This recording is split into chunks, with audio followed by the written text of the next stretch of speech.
안녕하십니까. 오늘 그 도시 농업인을 위한 세무회계 강의를 맡게 된 임형민 세무사라고 합니다. 그동안 좀 어렵게 느껴지셨던 세법에 대한 이해에 제가 조금이나마 도움을 드리고자 이렇게 오늘 강의를 준비하게 되었습니다. 지금부터 오늘 강의 진행해 보도록 시작하겠습니다. 넘겨주세요. 예, 오늘 제목은 도시 농업자를 위한 세무회계 교육이고요. 목차부터 보도록 하겠습니다. 앞에 이제 회사 소개, 대표 이력 등은 넘기고 이제 세목의 종류부터 보시면 됩니다. 세목의 종류, 우리나라에 어떤 세목들이 있는지 일단 큰 틀 안에서 한번 확인하시고요. 그 다음에 또 사업을 하시면서 어떤 증빙을 준비를 하셔야 되는지, 또 증빙의 종류에 대해서 한번 보도록 하실 겁니다. 그 다음부터는 이제 큰 이제 주기별로 어떤 세무 업무를 하셔야 되는지 연간 세무 일정 확인하시게 되실 거고요. 그 다음부터 이제 본격적으로 이제 농업과 관련된 세법 그리고 법적 용어들 한번 확인해 보도록 하겠습니다.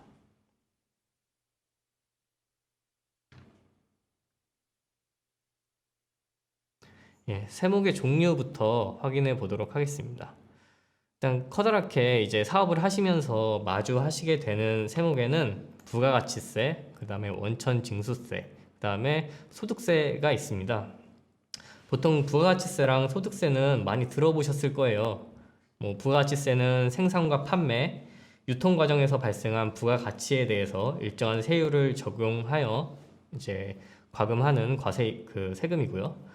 소득세는 이제 과세 기간 동안, 사업 연도 동안 벌어들인 총 수입에 대해서 법에 정한 세율을 적용하여 과세하는 세금입니다. 소득세는 개인한테 부과되는 소득세가 있고요. 그리고 법인한테 부과되는 법인소득세가 있습니다. 흔히 종합소득세라고 부르는 게 저희가 개인소득세이고요. 그 다음에 법인세라고 부르는 게 법인소득세입니다. 원천징수세 같은 경우에는 이미 알고 계신 대표님분들도 있으시겠지만 약간 생소하신 대표님들도 있으실 거예요. 이제 보통 우리가 1인 사업을 하다가 일손이 부족하다 할 때 이제 직원을 뽑게 되는데요. 이제 직원한테 급여를 주시게 되시겠죠.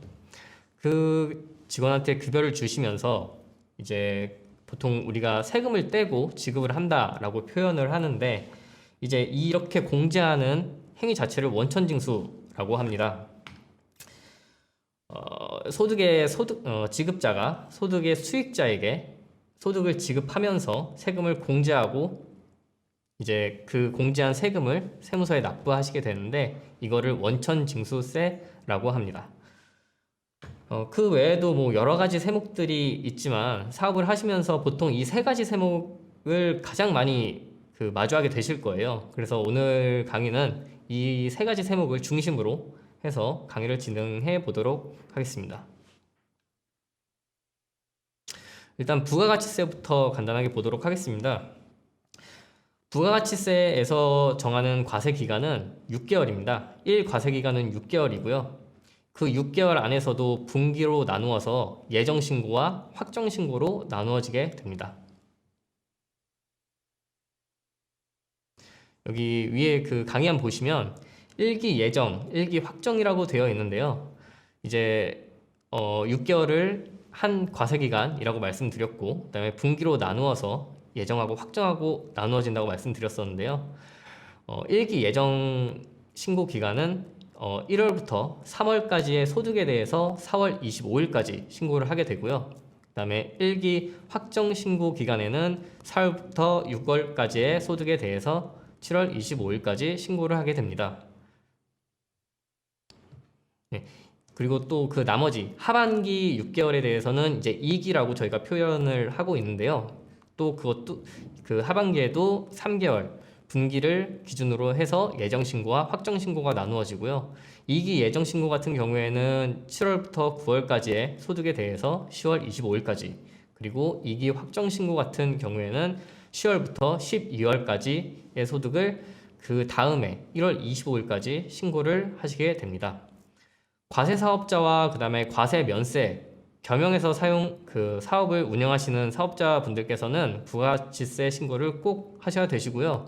그다음에 면세 물품을 이제 판매하거나 유통하시는 분들께서는 이제 부가가치세 신고 의무는 따로 없으시고, 대신 이제 뒤쪽에 나오는 사업장 현황 신고를 사업장 현황 신고를 진행하시게 됩니다.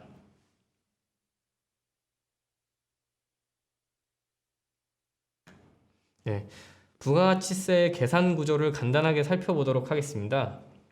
부가가치세 계산 구조는 매출세액에서 매입세액을 뺀 납부세액을 납부하게 됩니다.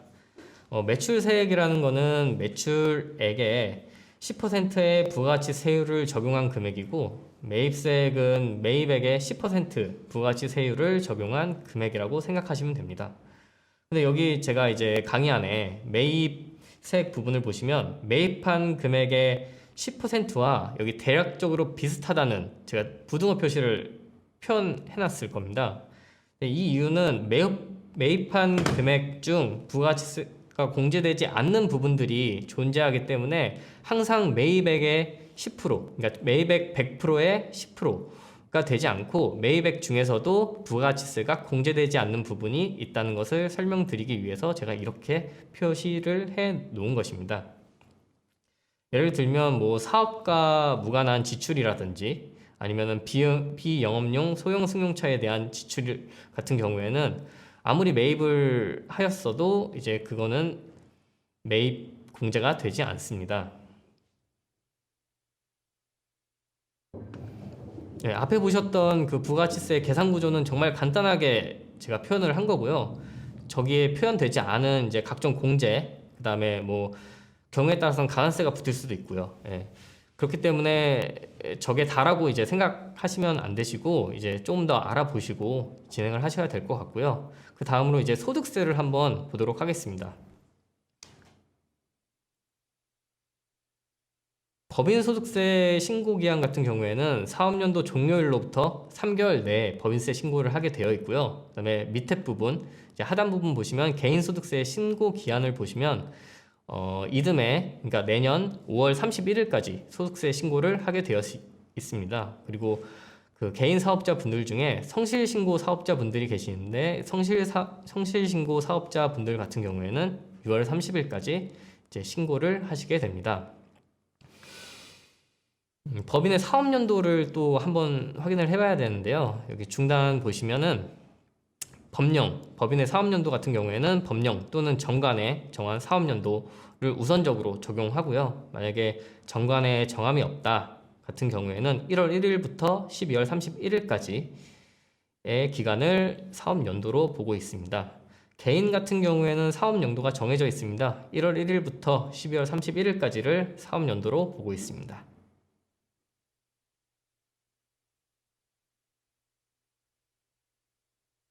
이번엔 소득세 계산 구조에 대해서 한번 보도록 하겠습니다.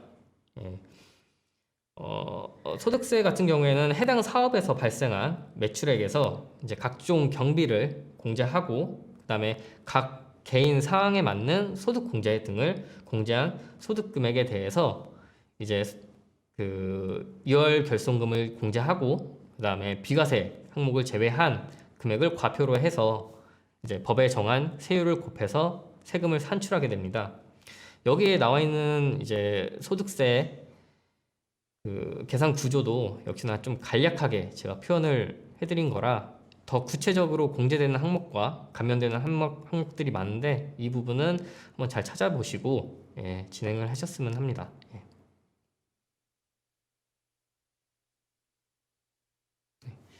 개인소득세 세율을 한번 보도록 하겠습니다. 이제 2020년도 기준으로 지금 세율은 소득 구간별로 최소 6%에서 최대 42%까지 적용을 하고 있고요.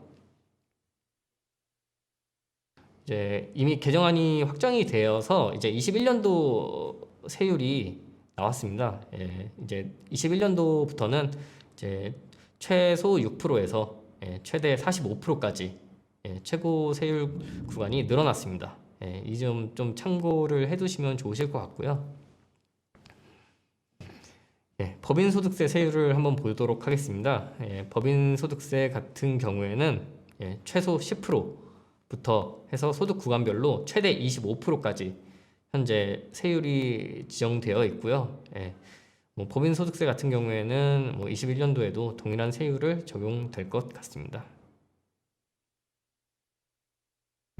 이제 사업을 하시게 되시면 좀 알아야 되는 개념들이 있는데요. 바로 공급 가액과 공급 대가라는 게 있습니다. 공급 가액이란 부가가치세를 제외한 순수한 그 제품의 가격이고요. 공급 대가라는 것은 그 순수한 제품의 그 가격에 부가가치세를 포함한 가격입니다. 자, 예시를 한번 보도록 하겠습니다.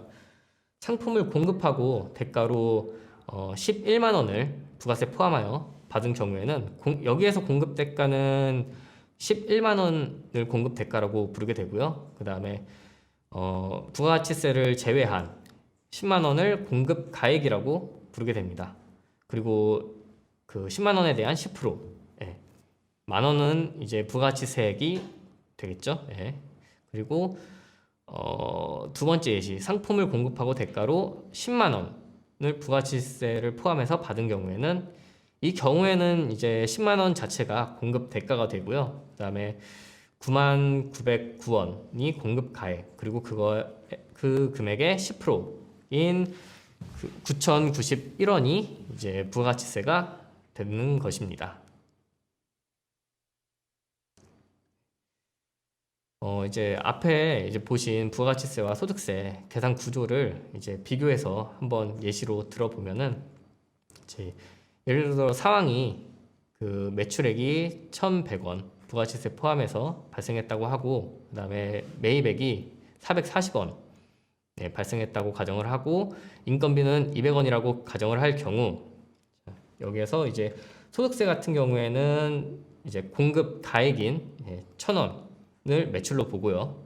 그 다음에 그 공급 가액의 10%인 100원을 부가가치세로 납부하시게 되시는 겁니다. 그 다음에 매입액은 400원, 공급가액 400원을 매입액으로 보고, 부가가치세에서는 40원, 그 400원의 10%인 40원을 이제 매입세 공제를 받으시게 되시고요. 그 다음에 인건비는 따로 부가가치세를 신고하지 않기 때문에 소득세에서 비용으로 반영이 되어 이제 영업이익은 소득세 부분에서는 400원, 그리고 부가가치세 부분에서는 60원이 발생되어 이 금액들을 소득세 혹은 부가가치세로 납부하시게 되시는 겁니다.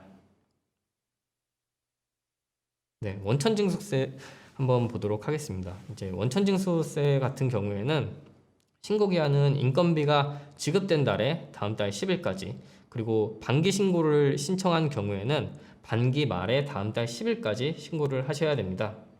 원천징수 소득세 같은 경우에는 소득세뿐만 아니라 지방소득세 10% 정도까지 각각 납부를 하셔야 되고요. 이 신고를 하면서 근로소득자 지급 대장과 그다음에 이용직 급여 대장, 그다음에 용역비 지급 내역서를 꼭 같이 이제 준비해 두셔야 나중에 세무조사나 이렇게 소명 자료 요청이 오더라도 이제 대응을 하실 수 있습니다. 그래서 이 부분은 꼭 참고를 해주시면 감사하겠습니다. 증빙의 종류를 한번 보도록 하겠습니다. 증빙에는 보통 크게 나누면은 4가지 종류의 증빙이 있습니다. 하나는 세금계산서, 이제 너무나 잘 알고 계신 증빙이고요. 그다음에 현금 영수증, 그다음에 신용카드 전표 등이 있고, 이제 그 외에 영수증들이 있습니다. 그 중에서 이제 세금계산서와 현금 영수증, 그다음에 신용카드 전표를 적격 증빙이라고 저희가 부르고 있고요. 그 외에 손으로 쓴 수기 영수증들은 저희가 이제 적격 증빙이라고 부르지 않습니다. 이 적격 증빙들만 이제 부가가치세 공제 판단 대상이 되시고요.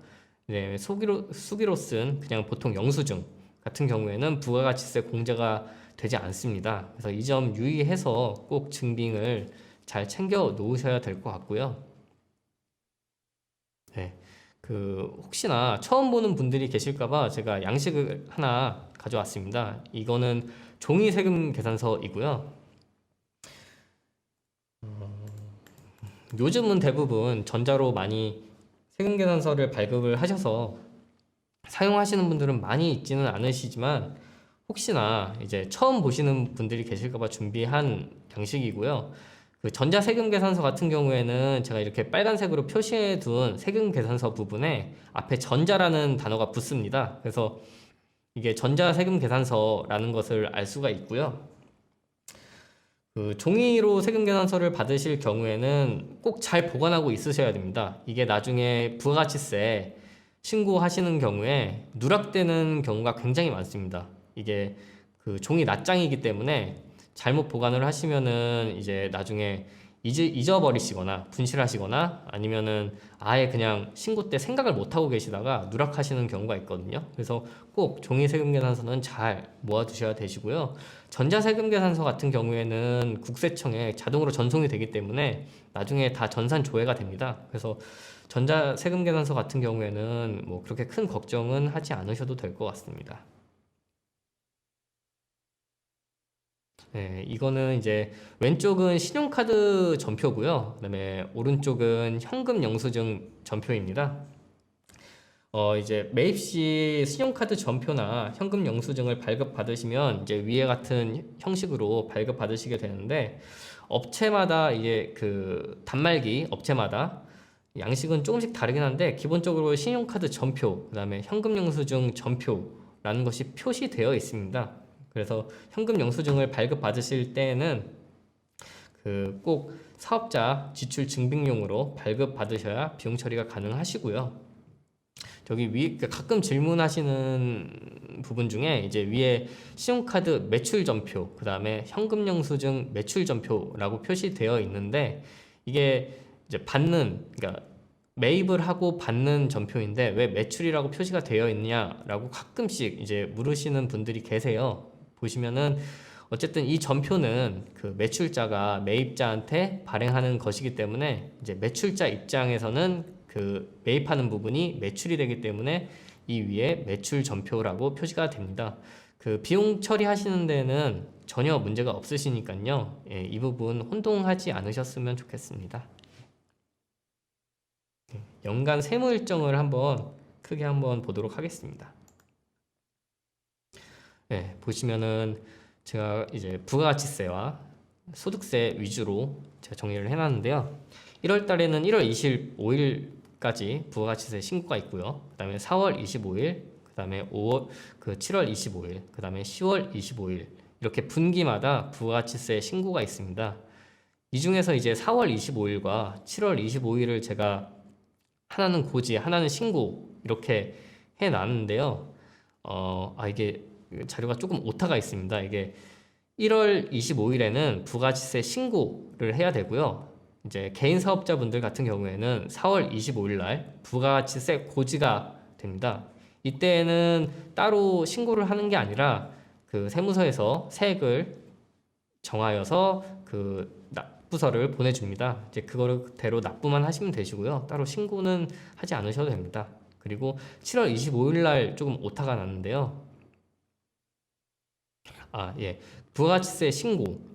부가가치세 신고는 이제 7월 25일 같은 경우에는 1월부터 그 6월까지 그 소득에 대해서 부가가치세 신고를 하시게 되시고요. 그다음에 10월 25일은 부가가치세 고지가 나오게 됩니다. 역시나 이것도 중간 예정 고지이기 때문에 그 날라오시는 그 납부서를 그냥 납부하시면 되실 것 같습니다. 네, 밑에 보시면은 이제 매월 반기, 그 다음에 인건비 신고, 그 다음에 원천징수세 납부가 있고요. 그 다음에 이거는 그 두 번째 줄은 저희가 세무 업무는 아니지만 그 입사 퇴사 시 사대보험 관련해서 취득신고, 상실신고라는 것을 해주셔야 사대보험이 적용이 됩니다. 그래서 이 점 놓치지 말고 같이 신고를 해주시고요. 매년 2월 10일까지는 면세 사업자 개인 사업자의 전년도 면세 수입에 대한 사업장 현황 신고를 꼭 하셔야 됩니다. 저희 이제 농업 쪽 관련해서 사업을 하시는 분들은 면세 사업자분들이 많으세요. 그래서 그런 종합소득세 신고뿐만 아니라 이런 사업장 현황 신고도 꼭 놓치지 말고 하셔야 될 것 같습니다.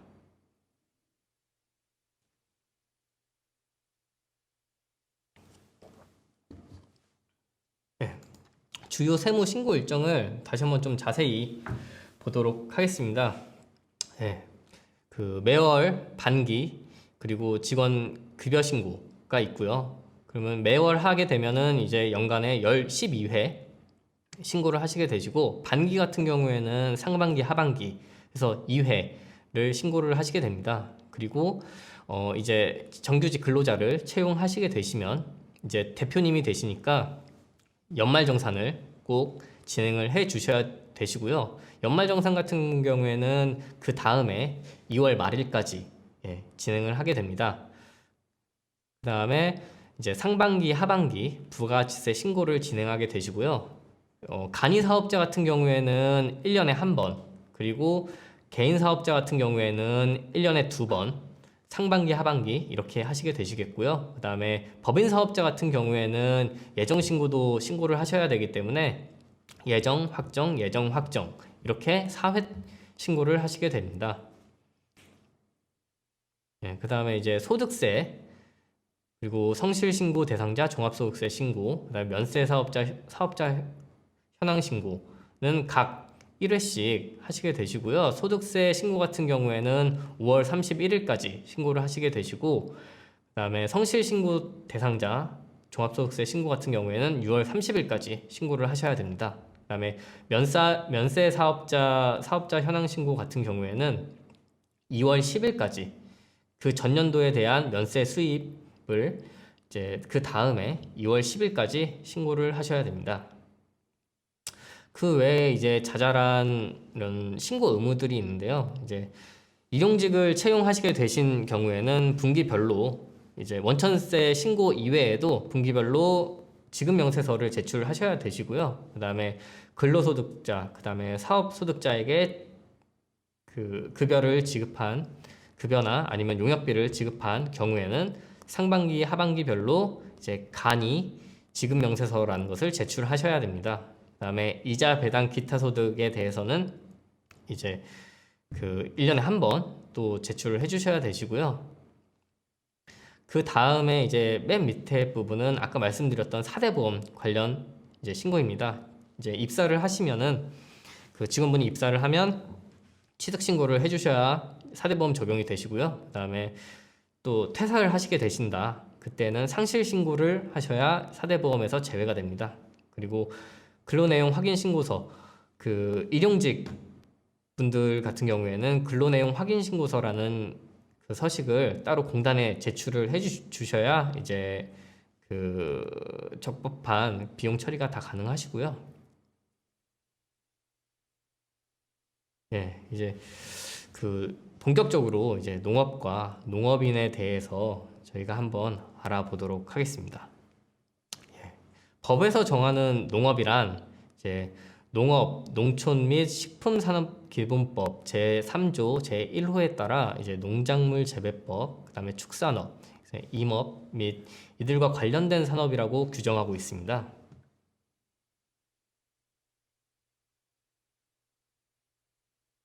그 농작물 재배업에는 어떤 업종들이 있는지 한번 살펴보면요. 식량작물 재배업, 그다음에 채소작물 재배업, 그다음에 과실작물 재배업, 그다음에 화훼작물 재배업, 특용작물 재배업, 뭐 약용작물 재배업, 버섯 재배업, 뭐 양잠업, 그다음에 종자 묘목 재배업, 뭐 이런 것들이 있고요. 축산업에는 동물의 사육업, 증식업, 부화업, 그다음에 그 종축업이 있습니다. 그다음에 임업은 육림업, 그리고 임산물 생산, 채취업 및 임업용 종자 묘목 재배업 등이 있습니다. 이 업종 중에서도 이제 맨 위쪽에 보시면 농작물 재배업이 있는데요. 그 이런 작물 재배업 중에서는 이제 식량 작물 재배업이냐, 우리가 흔히 말하는 뭐 쌀, 뭐 보리 이런 곡식들에 해당되는 게 식량 작물 재배업이거든요.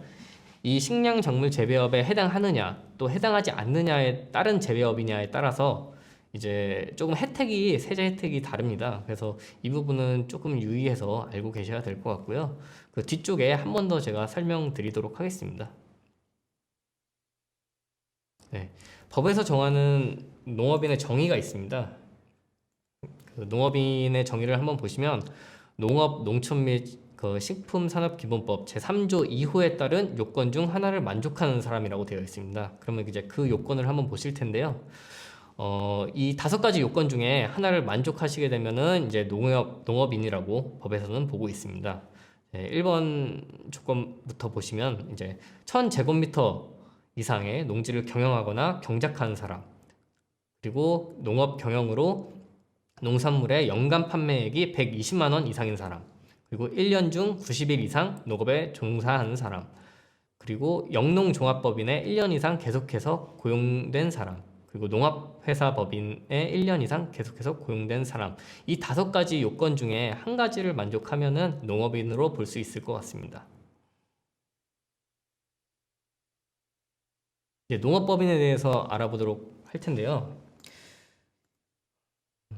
이제 개인 사업자로 이 농업을 영위하다 보면은 이제 사업이 번창함에 따라서 이제 인력 수급 혹은 자본 조달에 있어서 조금 제한적인 부분이 있을 수 있습니다. 이제 이러한 문제 해결과 이제 국가의 기초 산업인 농업의 경쟁력을 높이기 위해서 이제 나라에서는 농업법인 제도를 실시하였는데요. 이제 농업법인 제도가 뭐냐 하면 이제 농업 관련 업종에 대해서 시장 개방 등 변화하는 농업 환경에서의 시장 경쟁력을 키우고 조직화, 규모화를 통한 생산성 향상하기 위해 도입된 제도입니다.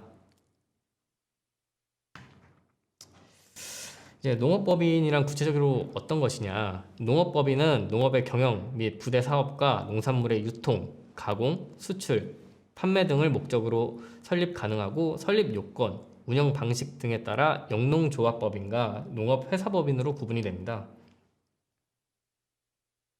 농업법인이 있으면은 농업회사법인과 영농조합법인으로 나누어지고요.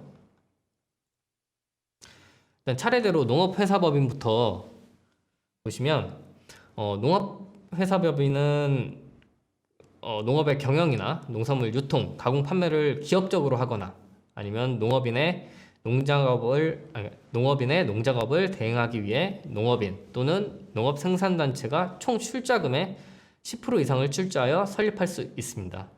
이 요건이 굉장히 중요한데요. 출자금의 10% 이상은 무조건 출자를 해야 설립할 수가 있습니다.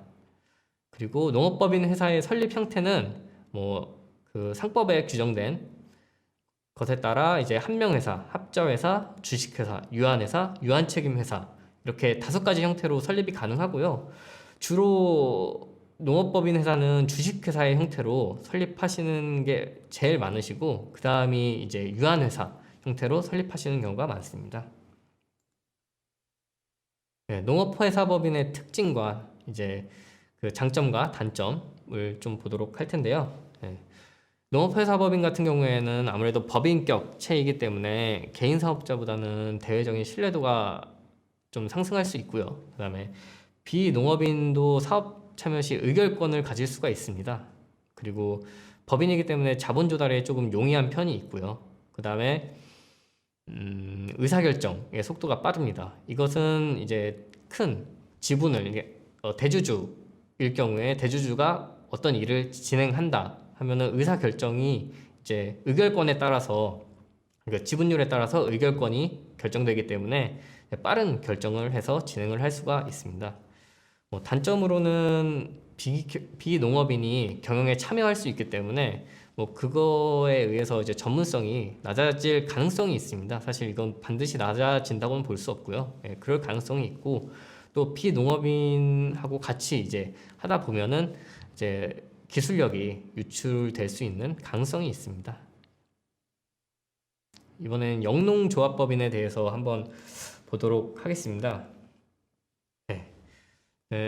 영농조합법인 같은 경우에는 협업적 농업 경영을 통해서 생산성을 높이고 농산물의 출하, 유통, 가공, 수출 등을 공동으로 하려는 농업인 또는 농업 관련 생산자 단체가 그 농업인 5인 이상을 조합원으로 하여 설립할 수가 있습니다.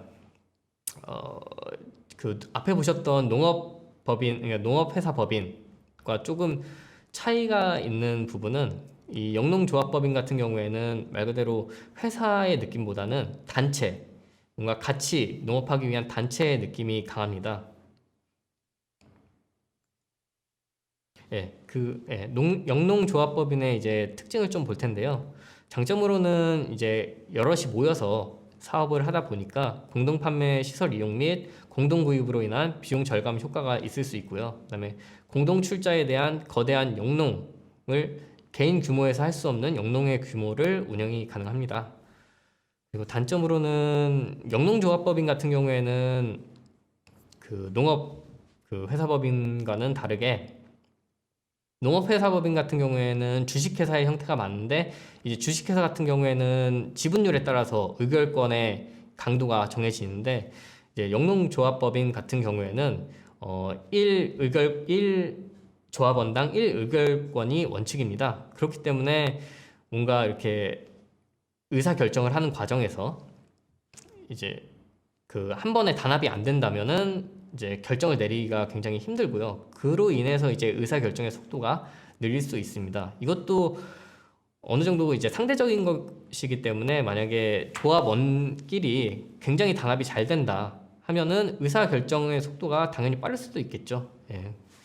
그렇게 이해하시면 되실 것 같고 반대로 이제 또 이제 결속력이 약한 경우에 조합원의 결속력이 약한 경우에는 경영에 차질이 많이 생기겠죠. 예. 그래서 이거는 조금 주의하셔서 그 설립 형태를 선택하셔야 될 것 같고요. 그다음에 밑에 세 가지 단점들은 사실 다 연결된 것입니다. 이제 주식회사 같은 경우에는 상법상 이제 규모가 커지면 외부 감사나 이런 공시, 뭐 의무가 있기 때문에 외부의 이제 투명성에 있어서 조금 강점이 있고요. 영농조합법인 같은 경우에는 뭐 내부 감사만 시행하기 때문에 아무래도 투명성 부분에 있어서는 좀 주식회사보다는 조금 미흡하다라고 볼 수 있습니다. 그거에 따른 이제 경영 상태가 어떻게 외부에서는 경영 상태가 어떻게 되어 있는지 알 수가 없으니까 신뢰도가 조금 하락할 수가 있고요. 그리고 비농업인 사업 참여 시 의결권이 없습니다. 뭐 비농업인이 역시 그 사업에 참여할 수는 있는데 의결권이 없으니까 아무래도 참여하려는 의지가 적어지겠죠. 그렇기 때문에 이 두 가지 이유 때문에 그 세 번째 자본 조달이 어렵습니다. 보통 비농업인도 이제 같이 참여시켜서 이제 자본을 조달하여서 사업을 운영하는 경우가 많은데 이제 비농업인이 참여 의지가 의결권이 없기 때문에 참여 의지가 낮기 때문에 자본 조달이 어렵고요. 또 신뢰도도 역시 낮기 때문에 자본 조달이 어렵습니다. 그 외에 이제 간단하게 농업회사법인하고 영농조합법인을 비교를 해보면요. 설립 근거는 농업회사법인 같은 경우에는 상법에 규정되어 있고 영농조합법인 같은 경우에는 민법에 규정되어 있습니다. 그렇기 때문에 이제 농업회사법인 같은 경우에는 상법에 규정된 여러 절차들과 그런 그 제재가 있을 수 있고요. 그다음에 설립자를 한번 보시면 농업회사법인 같은 경우에는 농업인 또는 농업 관련 생산자 단체가 설립하고 영농조합법인 같은 경우에는 똑같이 농업인 또는 농업 관련 생산자 단체가 5인 이상을 조합원으로 설립하게 되어 있습니다. 이것을 보시면 농업회사법인 같은 경우에는 1인 설립이 가능하고요. 다만 그 1인은 이제 농업인 또는 농업 관련 생산자 단체여야 되겠죠. 그리고 영농조합법인 같은 경우에는 5인 이상을 꼭 조합원으로 설립이 되어야 됩니다. 그리고 비농업인 참여 여부를 보시면은 뭐 둘 다 가능은 한데 이제 농업회사법인 같은 경우에는 이제 농업인 등의 지분이 10% 이상 무조건 보장되어야 되다 보니까 비농업인에 대한 지분은 90%를 초과할 수가 없습니다. 그리고 영농조합법인 같은 경우에는 뭐 가능은 한데 이제 의결권이 없죠. 예, 이 부분이 조금 크게 작용하고 있습니다. 농지 소유는 농업회사법인하고 영농조합법인 둘 다 가능하고요. 농업회사법인 같은 경우에는 그 조건부 가능하다고 되어 있는데 업무 집행자가 3분의 1 이상 농업인인 경우에 농지 소유가 가능합니다. 그다음에 그 농업회사법인과 영농조합법인이 이제 할 수 있는 사업의 종류에 대해서 한번 보도록 할 텐데요. 위에서 보시면은 이제 농업 경영, 그다음에 농산물 유통 가공, 그다음에 농작업 대행, 그다음에 농어촌 관광 휴양산업, 농산물 판매, 뭐 이렇게 이 여기까지 사업은 그 농업회사법인하고 영농조합법인이 공통적으로 이제 할 수 있는 사업의 범위고요. 그 밑으로 이제 농업회사법인 같은 경우에는 영농 자재 생산 공급, 그다음에 영농 종자 생산 및 그 종균 배양 산업, 그다음에 농산물 구매 비축 사업, 그리고 농기계 장비 임대 수리 보관업, 그다음에 소규모 관계시설 수탁 관리 등을 할 수 있고요. 그 영농조합법인 같은 경우에는 농업 관련 공동이용시설의 설치 및 운영, 그다음에 조합의 목표 달성을 위해 정관으로 정하는 사업 등을 할 수 있고요. 그다음에 농산물 출하도 할 수 있습니다.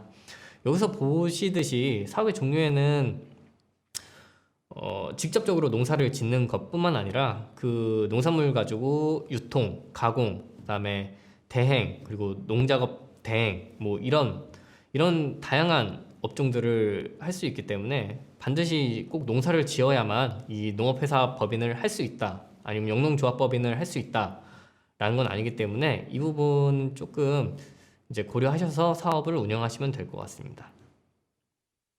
네, 농업법인 설립 절차를 간단하게 볼게요. 네, 1단계는 설립 발기를 해야 되고요. 2단계에서는 그 농업인 및 생산자 단체 확인을 해야 되고 발기인 구성을 하셔야 됩니다. 그다음에 2단계에서는 정관 작성을 하고 그다음에 그거에 대한 공증을 받으셔야 되는데요. 이 정관 작성에는 발기인 전원의 동의가 들어가셔야 되시고요. 공증 같은 경우에는 반드시 받으셔야 되는데 일정 규모, 이제 자본금이 10억 미만인 이하인 이제 업체에 대해서는 그 공증 의무가 좀 선택적으로 바뀝니다. 그래서 그 부분 좀 참고해 주시고요. 3단계 같은 경우에는 이제 사원 모집을 해야 됩니다. 2단계에서는 주주 명부 작성하고 출자 좌수를 결정하고 그 다음에 사업계획서를 작성하시면 됩니다. 그리고 4단계는 창립총회를 개최하여서 이제 이사록 작성이나 아니면 사업계획서를 승인하고요. 그 다음에 임원도 선출하고 이사회도 구성하시게 됩니다. 그 다음에 이사회 구성이 되시면 설립 사무인계를 이제 창립총회에서 이사회로 이제 이관을 하게 되고요. 그다음에 출자금, 이제 출자를 하겠다라고 이제 결정된 사항에 대해서 그 출자금을 납입하고 혹은 현물 출자로 그 농업법인을 설립하는 경우에는 현물 출자 재산에 대한 평가 그리고 출자 납입 증명서를 발급받게 됩니다. 7단계는 이제 설립 등기를 하고 이제 설립이 완료됐다고 이제 통지를 해주셔야 되는데요. 그리고 그 통지가 끝난 다음에는 8단계로 이제 사업자 등록 신청을 하셔야 되시고요. 9단계는 이제 농업 경영체 등록을 해주셔야 되는데 이 9단계가 사실 그 세금에 있어서는 굉장히 중요합니다. 왜냐하면은 이제 뒤에 보실 여러 가지 세제 혜택들을 받으시려면 이 농업 경영체 등록이 전제되어야 되는 경우가 많아요. 그래서 이거는 꼭 등록을 해주셔야 됩니다. 농업 경영체 등록을 보시면 이제 여러 가지 뭐 세제 혜택, 그다음에 융자, 보조금 등을 지원받으려면 농산물 품질 관리원에 농업 경영 정보를 등록하셔야 됩니다. 또 한번 등록을 하시고 이제 거기서 끝이 아니라 여러 가지 변경 사항이 있는 경우에는 또 수정해서 등록하셔야 되시고요. 이제 본격적으로 농업 관련한 세금에 대해서 한번 알아보도록 하겠습니다.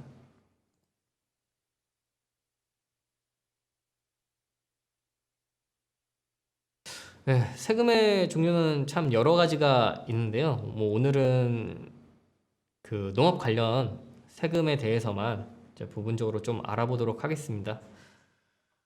위에서부터 이제 부가가치세, 그 개인소득세, 그리고 법인소득세, 취득세, 등록면허세, 재산세 중에 이제 농업 관련된 세금에 대해서 알아볼 거고요. 그다음에 개인소득세에서는 총 8가지 소득이 있는데 이제 그 중에서 사업소득, 배당소득, 양도소득 이렇게 3가지 소득에 대해서 알아보도록 하겠습니다.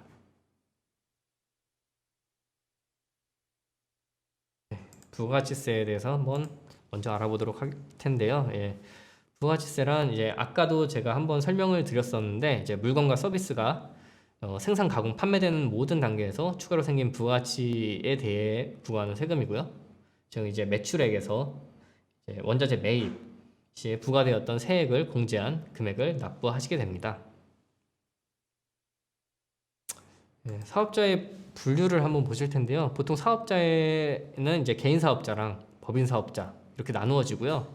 그다음에 또 각 사업자는 이제 과세 사업자, 면세 사업자로 나누어집니다. 그 중에 이제 개인 사업자의 과세 사업자는 이제 일반 과세자, 간이 과세자 이렇게 나누어지고요. 이런 분류는 이제 부가치세법상 이제 나누어지는 거라 좀 참고를 해 주시면 될 것 같고요. 면세 사업자 같은 경우 보통 이제 농업과 관련된 일을 하시거나 이제 그 농사를 짓는 사업자분들 같은 경우에는 면세 사업자가 많으세요. 보통 면세 혜택을 받으시는 분들이 많기 때문에 그 부분 좀 유의하셔서 사업자 등록하실 때 이제 조금 참고하셔서 등록하시면 될 것 같습니다.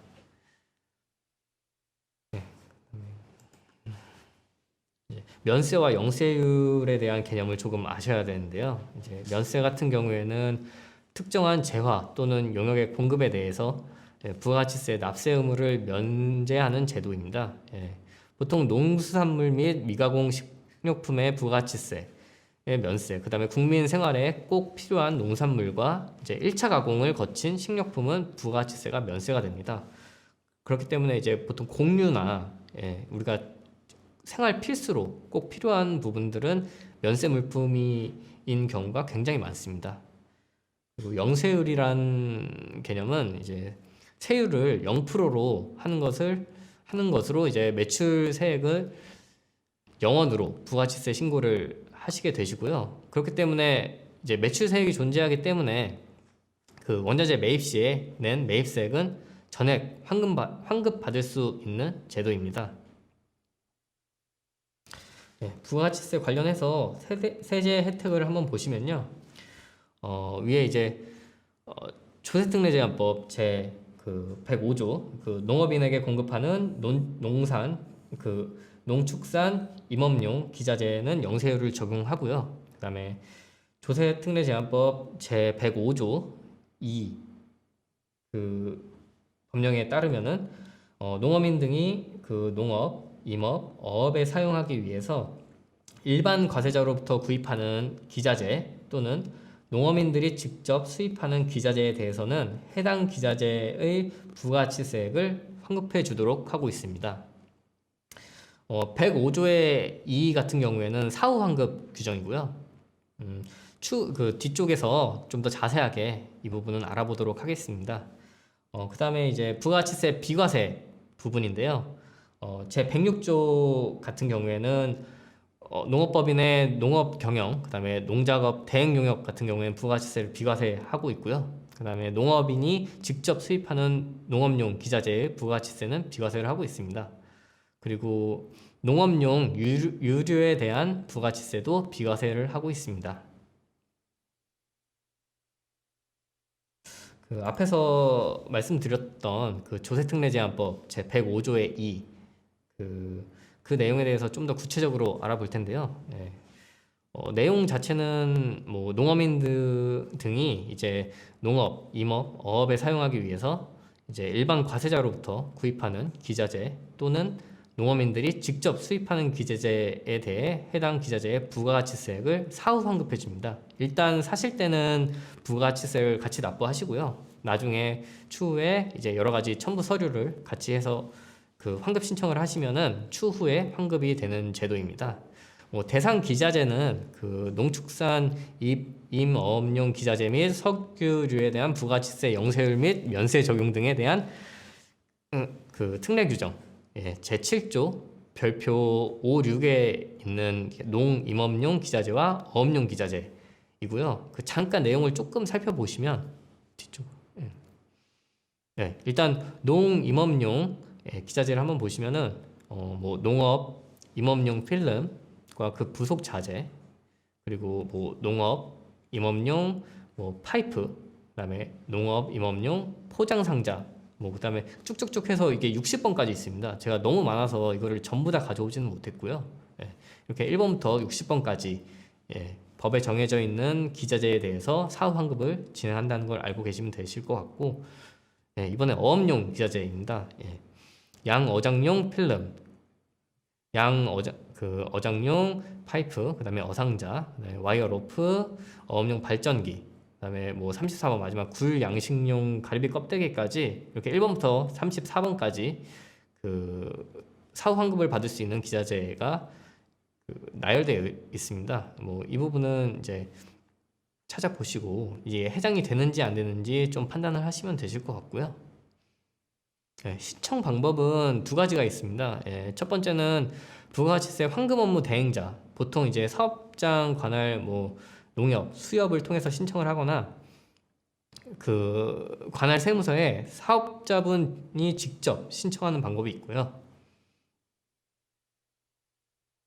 신청 기한은 환급 업무 대행자, 그 농협 수협을 통해서 신청하는 경우는 기자재를 구입일 또는 그 수입 신고일이 속하는 분기 또는 그 다음 분기 말에 다음 달 10일까지 환급 업무 대행자에게 신청을 하고, 그다음에 해당 신청을 받은 환급 업무 대행자는 환급 대행 신청 기간 종료일로부터 15일 이내에 관할 세무서에 신청을 하게 되어 있습니다. 그다음에 사업자가 이제 세무서에 직접 신청하는 경우에는 기자재의 구입일 또는 수입 신고일이 속하는 분기 말 또는 그 다음 분기 말에 다음 달 25일까지 신청을 하시게 되시고요. 이거 보시면은 이제 환급 업무 대행자를 통해서 신청을 하시던 아니면은 사업자 본인이 직접 세무서에 신청을 하시던 그 분기 말에 이제 25일까지 신청을 하게 되어 있습니다. 환급 기일은 그 환급 신청 기한 종료 후에 20일 이내에 환급을 해주게 되어 있습니다. 개인소득세를 한번 보실 텐데요. 개인소득세란 개인의 소득에 대해서 부과하는 세금입니다. 개인소득세는 종합소득세라고도 하고요. 종합소득세는 사업소득, 근로소득을 비롯해서 분리과세하지 않은 이자소득, 배당소득, 그다음에 연금소득, 기타 소득을 합산하여 종합소득 금액을 계산하고 소득세를 결정하게 됩니다. 여기에 이제 열거되지 않은 퇴직소득이나 아니면 양도소득 같은 경우에는 그 합산하지 않고요. 분류하여서 세금 신고를 하게 됩니다. 농업인이 농사지어서 얻은 농업소득은 개인소득세 중 이제 사업소득에 해당하고요. 일반적인 사업소득과 같이 총수입 금액, 즉 매출액에서 이제 필요경비를 빼고 그 남은 소득 금액에 대해서 이제 과세를 하게 됩니다. 영위하는 업종, 이제 어떤 농업 중에서도 어떤 업종을 영위하냐에 따라서 혜택의 차이가 좀 있습니다. 혜택을 좀 보시면요. 아까 제가 이제 그 농업의 정의를 설명드릴 때 이제 그 농작물 재배업 그 해당되는 업종 중에 이제 식량 작물 재배업하고 그 외에 그 재배업은 좀 차이가 있다고 말씀드렸는데요. 여기 보시면은 작물 재배업 중에 이제 식량 작물 재배업은 사업소득은 비과세, 그리고 식량 작물 재배업 외에 그 외의 업종을 하시는 경우에는 연간 수입 금액의 10억 원 이하에 해당하는 소득 금액까지 이제 비과세를 합니다. 그리고 그 외에 이제 소득은 과세를 하고요. 그다음에 농가 부업 소득이라고 이제 부가적으로 더 하는 소득에 대해서는 연간 소득 금액 3천만 원 이하까지 비과세를 하고 있습니다. 여기 보시면은 다른 거는 다 아마 이해가 되실 텐데 그 식량 작물 재배업 외에 보시면은 연간 수입 금액 10억 원 이하의 소득 금액 분까지 비과세라고 하잖아요. 근데 이제 수입 금액 10억 원이 넘는다 하면은 그것을 이제 10억 원 그 이하 부분의 소득 금액과 그 이후 그 초과하는 부분에 대한 소득 금액을 나누어서 조금 안분을 해 주셔야 됩니다. 이 부분 조금 주의를 해 주시고요. 배당소득에 대해서 한번 알아보도록 하겠습니다. 그 배당소득이란 주주 또는 조합원이 법인에 결산 후 이제 이익 또는 잉여금을 주주총회 또는 사원총회 결의에 따라서 처분하여 분배받은 소득입니다.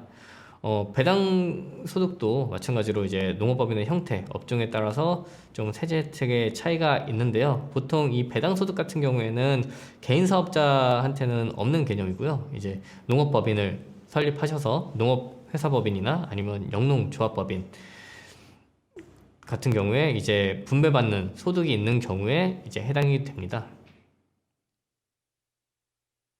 네, 농업회사법인의 그 배당 소득에 대한 혜택부터 보도록 하겠습니다. 이제 작물 재배업 중에 이제 작물 재배업 같은 경우에는 그 식량 작물 재배업에서 발생한 소득으로 배당을 할 경우 배당 소득세는 전액 비과세를 하고 있고요. 그다음에 그 외에 식량 작물 재배업 외에 소득으로 이제 배당을 하는 경우에는 분리과세, 그리고 농산물 유통, 가공 및 부대 사업의 소득에 대한 배당은 분리과세, 그리고 그 외의 소득은 종합소득세에 합산이 되게 되어 있습니다.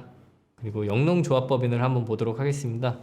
역시나 그 작물 재배업 중에 그 식량 재배업은 배당 소득세 비과세가 되고요. 그다음에 식량 작물 재배업 외에 작물 재배업 중에 이제 법인세 감면 대상 소득에 해당하는 부분에 있어서는 배당 소득세를 비과세하고 있습니다. 그 외의 소득에 대해서는 조합원 1인당 연간 1,200만 원까지 비과세하고 있고요. 1,200만 원을 초과하는 그 배당 소득에 대해서는 5.5% 분리과세를 하고 있습니다. 그 5.5%라는 세율은 일단 기본적으로 법인세 5%, 그 배당 소득세 5%, 거기에다가 지방소득세 10%, 그 5%의 10%를 0.5% 지방소득세를 포함해서 5.5% 이제 분리과세를 하고 있고요.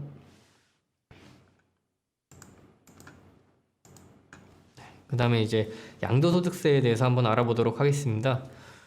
양도소득세란 개인이 이제 토지, 건물 등 부동산이나 주식 등과 같이 양도소득세 과세 대상 자산을 그 양도함으로써 발생하는 이익에 대해 부과되는 세금입니다. 양도라 함은 그 자산의 소유권 이전을 위한 등기 등록 관계없이 이제 매매, 교환, 법인에 대한 현물 출자 등으로 자산이 유상으로 이전되는 것을 얘기하고요. 여기서 중요한 거는 등기 등록도 관계없고요. 그 다음에 매매뿐만 아니라 교환, 그 다음에 법인의 현물 출자들도 다 양도 행위에 포함된다고 생각하시면 됩니다. 양도소득세는 그 과세대상 부동산이 취득일부터 양도일까지 보유 기간 동안 발생된 이익에 따라서 그 일시에 양도 시점에 과세되는 경향이 있기 때문에 일단 금액 자체가 굉장히 크고요. 세금의 금액 자체가 굉장히 크고 그만큼 감면에 대한 혜택도 굉장히 큰 편입니다. 자, 세제 혜택을 한번 보도록 하겠습니다.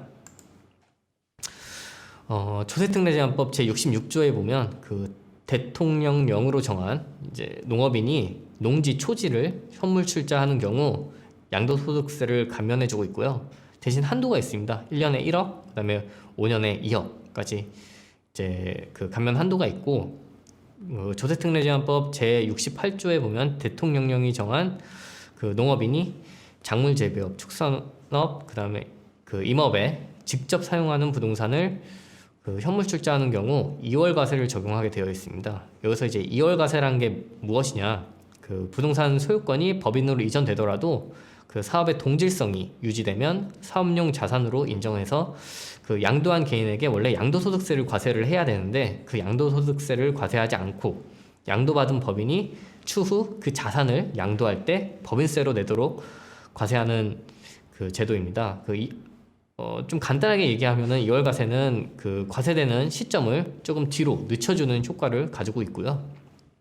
그 조세특례제한법 68조와 66조의 차이점은 이제 66조는 농지 초지를 대상으로 하고요.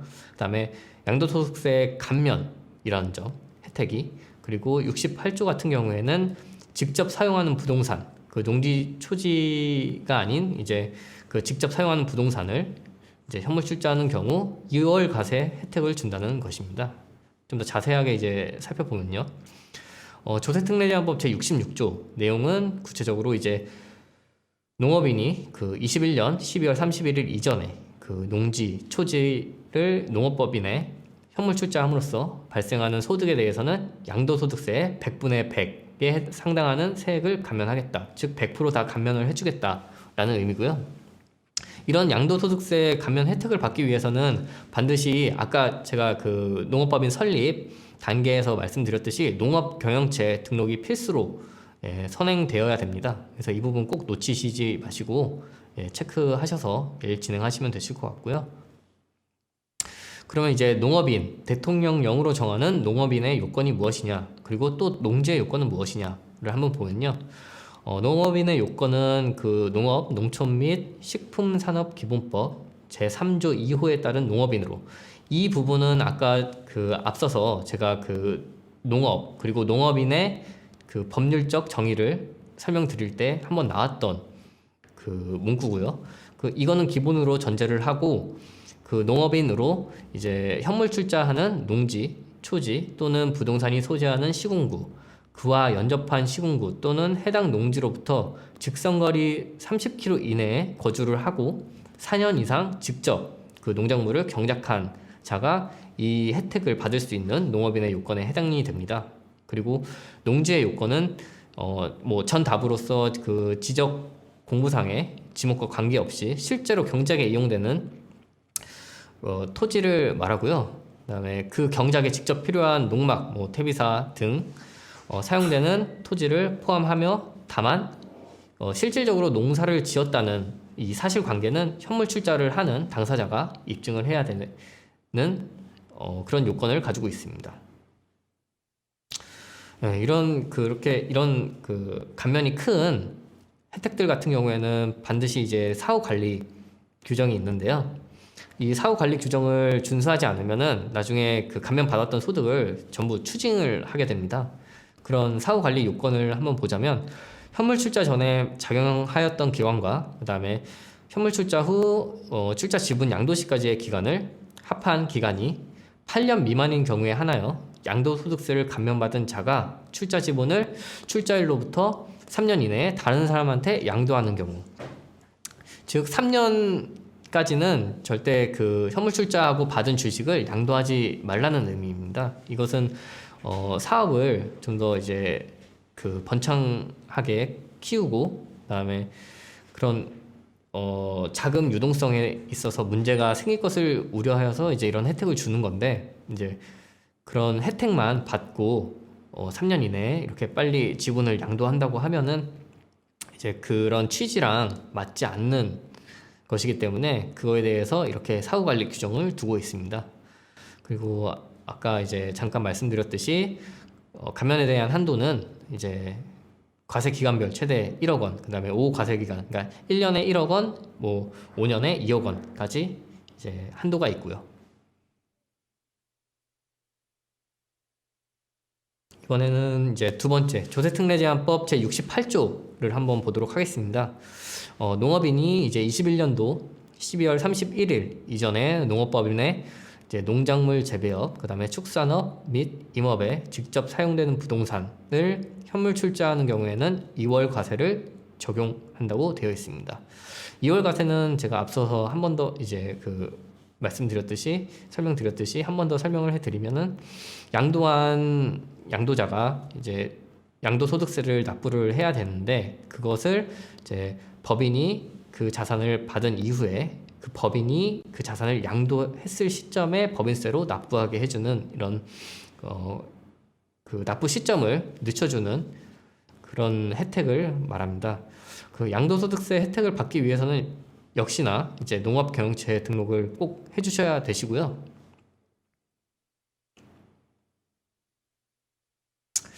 여기서도 이제 농업인 요건을 보시면은 아까 그 제 66조랑 비슷합니다. 예, 농업 농촌 및 식품산업기본법 제3조 제2호에 따른 농업인으로 현물 출자하는 농지 등이 소재하는 시군구, 연접한 시군구, 그다음에 해당 농지 등으로부터 직선거리 30km 이내 거주하면서 4년 이상 직접 경작한 자입니다. 역시나 이것도 추징, 그러니까 사후관리 규정이 있습니다.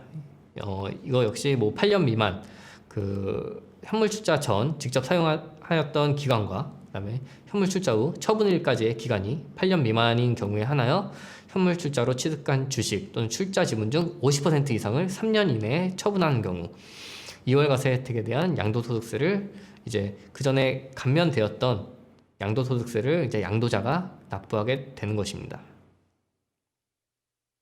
네, 법인소득세를 한번 보도록 하겠습니다. 네, 법인소득세란 내국법인과 국내 원천 소득이 있는 외국법인의 이제 소득에 부과하는 세금이고요. 농업법인이 농업에서 발생시킨 소득에 대해서는 뭐 전액 혹은 뭐 일부 법인세를 감면하고 있습니다. 그리고 개인 자격이든 뭐 법인 자격이든 뭐 농사 혹은 뭐 농업 관련된 업종을 한다면 크게 다르지 않게 이제 유사한 뭐 감면 혜택들이 있고요. 근데 농업법인의 형태, 뭐 영농조합법인이냐, 농업회사법인이냐, 또는 뭐 어떤 작물 재배업을 하느냐, 그 외에 업을 하느냐에 따라서 감면의 혜택 범위가 조금 다릅니다. 예, 혜택을 조금 나눠서 이제 보면요. 농업회사법인 같은 경우에는 작물 재배업, 그 중에서 이제 식량 재배업을 보시면 과세 제외, 그러니까 비과세 된다고 보시면 되고요. 그다음에 식량 작물 재배업 외에 다른 업을 하는 경우에는 이제 그 연간 수입 금액 50억 이하의 소득 금액 분까지 감면입니다. 그리고 그 외에 뭐 대통령령으로 정하는 소득에 대해서는 설립 후 5년간 법인세 50%를 감면하고요. 영농조합법인 같은 경우에는 작물 재배업, 그 중에서도 이제 식량 재배업은 역시나 과세 제외, 비과세 되시고요. 그다음에 식량 작물 재배업 외에 이제 다른 작물 재배업을 하는 경우에는 조합원당 수입 금액 6억 원 이하의 소득 금액까지 감면을 합니다. 그리고 그 외의 소득은 이제 조합원당 연간 소득 금액 1,200만 원까지 법인세를 감면하고 있습니다. 그 보시면 그 농업회사 법인도 그렇고 이제 영농조합법인도 그렇고 작물 재배업 중에 식량 작물 재배업 외에 작물 재배업을 하는 경우에는 수입 금액 기준으로 해서 뭐 농업회사 법인 같은 경우에는 50억, 그다음에 영농조합법인 같은 경우에는 6억 이하의 소득 금액까지 감면이라고 되어 있는데 오해하지 마셔야 될 게 역시나 아까 제가 개인 소득세 할 때처럼 말씀드렸듯이 50억이 넘는다 수입 금액이 하면은 50억 이하의 소득 금액과 그 초과하는 분의 소득 금액을 안분해서 계산을 해주셔야 됩니다. 그 외에 이제 작물 재배업이나 축산업을 경영하는 일반 중소기업 사업자는 그 중소기업 특별세 감면에 의해서 소득세를 15%에서 이제 30%까지 뭐 경우에 따라 상황에 따라서 감면을 해주고 있고요. 이거는 법인 사업자뿐만 아니라 그 개인 사업자도 역시 마찬가지로 같이 이런 중소기업 특별 감면을 혜택을 받을 수 있습니다. 예, 그 외에 이제 세제 혜택을 한번 보시면요. 예, 크게 보시면은 이제 취득세, 등록면허세, 이제 재산세 이렇게 나누어지고요. 이 중에서 이제 조금 중요한 거는 취득세하고 재산세가 조금 중요하고 등록면허세는 사실 조금 중요도가 떨어집니다. 예, 보시면은 취득세부터 보시면 그 지방세 특례제한법 제11조에 규정되어 있는데요. 예, 영농에 사용하기 위해 설립일로부터 2년 이내, 뭐 청년 농업법인인 경우에는 4년 이내에 취득한 부동산 취득세를 75% 감면을 해주고 있고요. 그다음에 영농, 그다음에 유통 가공에 직접 사용하기 위해서 취득한 부동산에 대해서는 취득세 50%를 감면해주고 있습니다. 등록면허세 같은 경우에는 영림, 그다음에 가축 사육, 양식, 어획 등에 직접 사용하는 사업소에 대해서는 주민세 재산분 또는 그 종업원분을 면제하고 있고요. 법인 설립 등기 시에 등록면허세가 면제가 됩니다. 그리고 재산세 같은 경우에는 과세 기준일 현재 그 영농, 유통, 가공에 직접 사용하는 부동산에 대한 재산세를 50% 감면을 해주고 있고요. 이 중에서 이제 취득세랑 재산세를 좀 더 자세하게 알아보도록 하겠습니다. 취득세 같은 경우에는 영농에 사용하기 위해서 그 법인 설립 등기일로부터 2년 이내 혹은 4년 이내에 취득하는 부동산에 대해서 그 취득세를 75% 감면하고 있고요. 그리고 또 50% 감면되는 부분은 영농, 유통, 가공에 직접 사용하기 위해서 취득한 부동산은 이제 50% 감면을 해주고 있습니다. 역시나 이제 취득세도 그 사후관리 규정, 추진 규정이 있는데요. 요건이 총 3가지인데 뭐 첫 번째로 보시면 정당한 사유 없이 취득일로부터 1년 경과할 때까지 해당 용도로 직접 사용하지 아니한 경우, 이거는 사업에 사용하기 때문에 감면 혜택을 주는 것인데 1년이 지나도록 그 사업용으로 사용하지 않았다고 하면 이제 그 해당 용도로 그 사용하기 때문에 감면해주겠다는 취지를 반하는 것이기 때문에 이거는 추징을 하게 되고요. 그다음에 해당 용도로 직접 사용한 기간이 3년 미만인 상태에서 매각, 증여하거나 다른 용도로 사용하는 경우, 이것도